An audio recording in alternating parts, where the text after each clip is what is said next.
Welcome back. అమరావతికి చరిత్ర ఉంది, సెంటిమెంట్ ఉంది, అంతకు మించి ఇంకేమైనా ఉన్నాయా? పునాదిరాయి పడటానికి ముందే ఆ పేరెందుకు మోగిపోతోంది? ప్రపంచవ్యాప్తంగా ఉన్న క్రేజ్ ఏంటి? దాన్ని ప్రభుత్వం ఎలా ఉపయోగించుకోబోతోంది?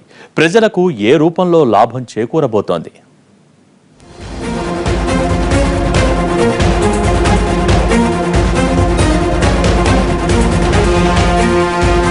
ఆంధ్రప్రదేశ్ రాష్ట్ర రాజధాని నిర్మాణాన్ని ప్రభుత్వం ఓ సవాల్గా తీసుకుంది.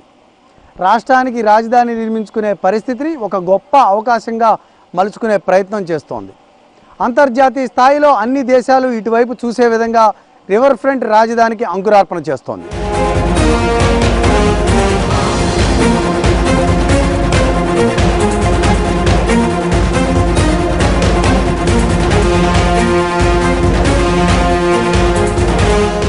నైరుతిలో కొండ, దాని మీద కొలువైన కలియుగ దైవం, ఈశాన్యంలో దిశ మార్చుకుని మరీ సక్రమంగా ప్రవహిస్తున్న కృష్ణమ్మ, మరోవైపు సాక్షాత్తు దేవతలే ప్రతిష్ఠించారని చెప్పుకునే శివలింగం.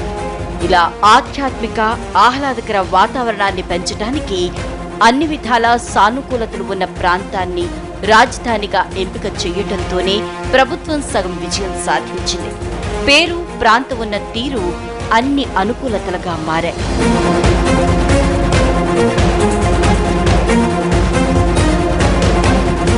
రాజధాని ప్రాంతానికి పడమర వైపు ఎత్తైన అనంతవరం కొండలు ఉన్నాయి.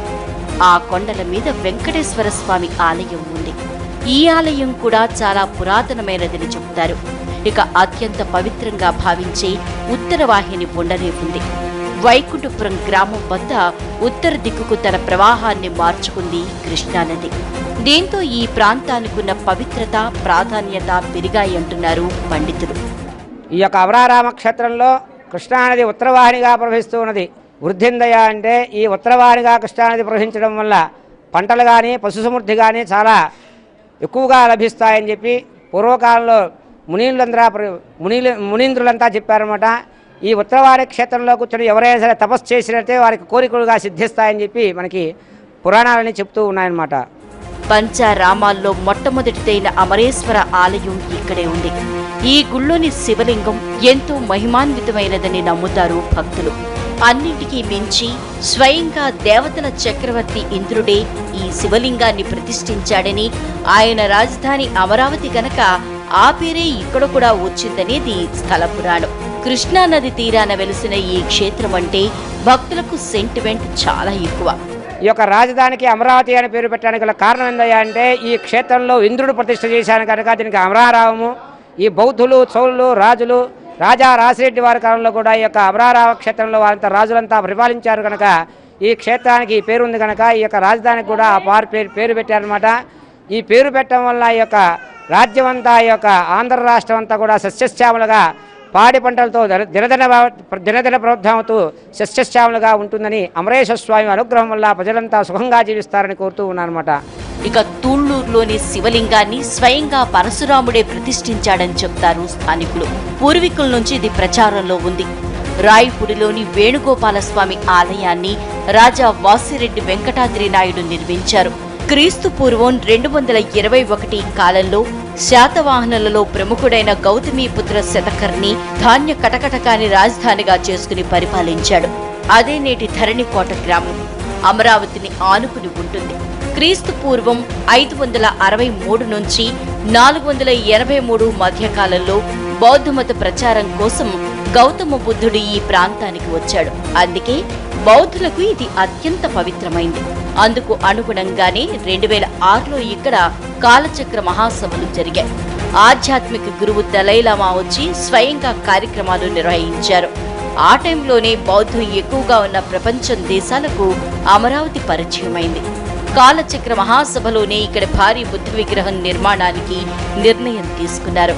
ఆ నిర్ణయానికి రూపమే ఇప్పుడు కృష్ణానది ఒడ్డున కనిపిస్తున్న భారీ ధ్యాన బుద్ధ విగ్రహం. విగ్రహ నిర్మాణంతో ఇప్పుడు ఇది ఆధ్యాత్మిక పర్యాటక కేంద్రంగా మారిపోయింది. కేవలం బౌద్ధ మతస్థులకే కాదు, వడ్డమాను కొండ మీద జైన మతానికి చెందిన వర్ధమాన మహారాజు నివసించినట్లు చెప్తారు. దీంతో ఆ మతం వాళ్ళు కూడా దీన్ని తమ సొంత గడ్డగా భావిస్తారు. ఇక్కడ బుద్ధ భగవాన్ యొక్క దివ్యవంతమైనటువంటి ఆ యొక్క ఎముకలు, 14 బంగారు పుష్పాలు, వజ్ర వైఢూర్య నవరత్నాలు 5 స్ఫటిక భరిణెల్లో మనకు లభ్యపడ్డాయి. చైత్య స్తూపాన్ని త్రవ్వకాలు చేసినందుకు సాక్షీభూతంగా నేటికి అమరావతి సంగ్రహాలయంలో అవి పదిలపరచబడ్డాయి. అందరూ కూడా చూసి తరించవచ్చు. బుద్ధుడు దేవుడు కాబట్టి అవతార స్వరూపాల్లో నిజంగా ఇవి బుద్ధునివేనా అని చెప్పడానికి శ్రీధాన్య కడక చైత్యే జినధాతుర్ధరే భువి అనే ఇన్స్క్రిప్షన్ కూడా దొరికింది.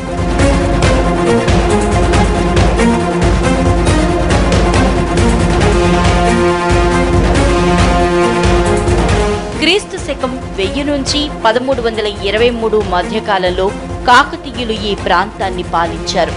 ఆ పాలన కాలం నాటి శాసనాలు కూడా ఇక్కడ తవ్వకాల్లో లభించాయి. ఇక విజయవాడకు 5 కిలోమీటర్ల దూరంలో రాజధానికి తూర్పు వైపున ఎత్తైన కొండను గుహలుగా మలిచారు. క్రీస్తు పూర్వం 2-3 శతాబ్దాల్లో బౌద్ధమతం బాగా ప్రచారంలో ఉన్న టైంలోనే ఈ గుహల్ని తొలిచినట్లు చారిత్రక ఆధారాలున్నాయి. ఒక రాయి మీద 4 అంతస్తుల్లో 64 గుహల్ని నిర్మించారు. 2వ అంతస్తులో బుద్ధుడు నిద్రిస్తున్న భంగిమలో 24 అడుగుల పొడవు, 5 అడుగుల వెడల్పున విగ్రహాన్ని చెక్కారు. కాలక్రమంలో బౌద్ధ ప్రాభవం తగ్గిపోయాక ఆ విగ్రహాన్ని అనంత పద్మనాభ స్వామి రూపంలోకి మార్చేశారు.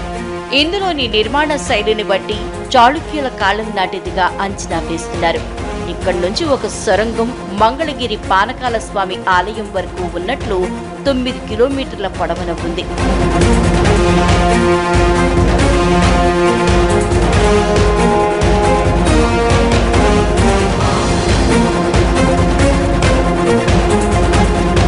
ఇలా ఎటు నుంచి ఎటు చూసినా అమరావతి చరిత్ర అజరామరం. ఆంధ్రప్రదేశ్ భవిష్యత్తుకు పెట్టని ఆభరణం.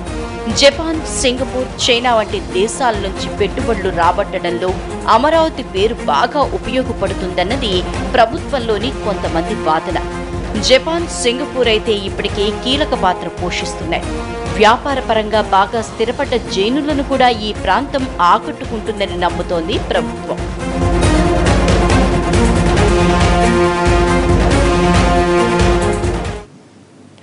అమరావతి మాత్రమే కాదు, ప్రస్తుతం కోర్ క్యాపిటల్ కిందకి తీసుకుంటున్న ప్రతి గ్రామానికి ఓ చరిత్ర ఉంది.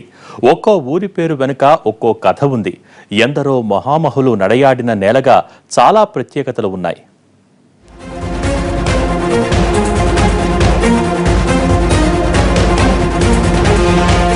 గ్రామాల ఘనమంతా గతమే అనే మాటను తిరగరాస్తూ రాజధాని పల్లెలు చరిత్ర సృష్టించబోతున్నాయి. అభివృద్ధి ఆంధ్రలో భాగమవుతూ అమరావతితో కలిసి సాగబోతున్నాయి. సన్ రైజింగ్ స్టేట్ ఏపీకి దిక్సూచిగా ఈ గ్రామాలే నిలవబోతున్నాయి.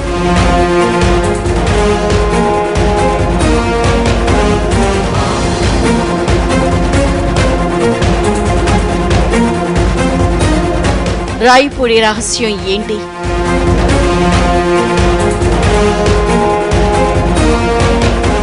ఉద్దండరాయునిపాలెం ఊసేంటి?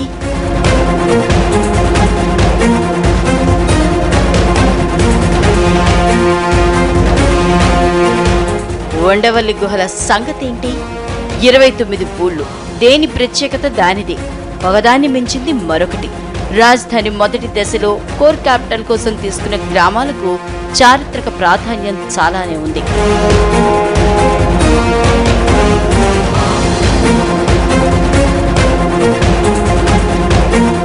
గుంటూరు జిల్లాలోని 3 మండలాల పరిధిలో ఉన్న 29 గ్రామాల్లో అమరావతి నిర్మాణం జరగబోతోంది. ఇప్పటికే మందడంలో భూమి పూజ చేసిన ప్రభుత్వం ఉద్దండరాయుపాలెంలో శంకుస్థాపనకు సిద్ధమవుతోంది.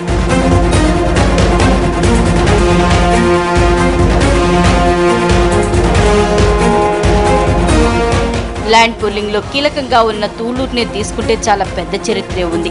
ఇక్కడి శివాలయంలో పరశురాముడు ప్రతిష్ఠించిన శివలింగమే నేటికి పూజలందుకుంటోందని చెప్తారు. శివుడు తాండవం ఆడిన ప్రాంతం కాబట్టి తిసతాండపురి అని మొదట్లో పిలిచేవారట.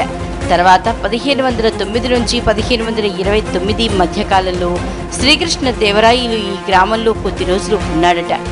ఆయన తూళ్లూరు వంశస్థుడు గనక ఆ పేరు మీదనే తూళ్లూరుగా మారిందన్న ప్రచారమూ ఉంది.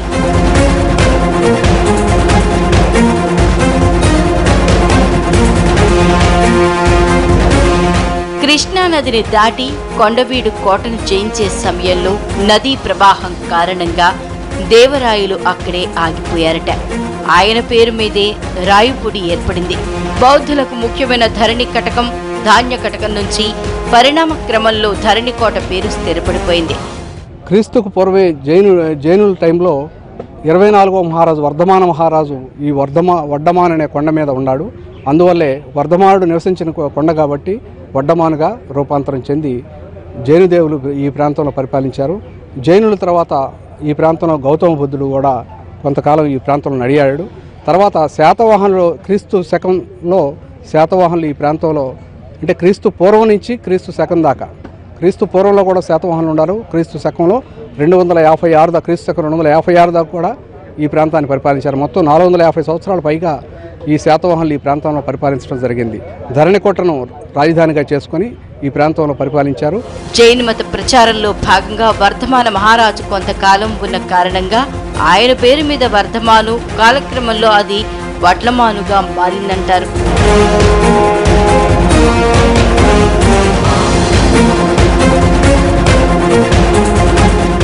ఇకపోతే శంకుస్థాపనతో చారిత్రాత్మక ఘట్టానికి వేదిక కాబోతున్న ఉద్దండరాయని పాలనకి కూడా చెప్పుకోవడానికి చాలానే ఉంది. శ్రీకృష్ణదేవరాయ పాలన కాలంలో ఆయన దగ్గర అత్యంత సమర్థుడని పేరున్న ఉద్దండరాయుడనే సేనాని ఉండేవాడట. అతను ఎక్కువ రోజులు ఈ ఊళ్ళో ఉన్నందునే ఉద్దండరాయని పాలెం అన్న పేరు స్థిరపడిపోయిందట.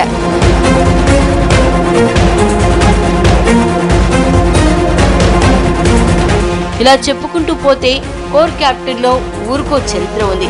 ఈ చరిత్ర మొత్తాన్ని తమలో పొదువుకుని అమరావతితో కలిసి అడుగులేస్తున్న ఈ పల్లెలు రాజధాని సిగలో జిగేలు మనబోతున్నాయి.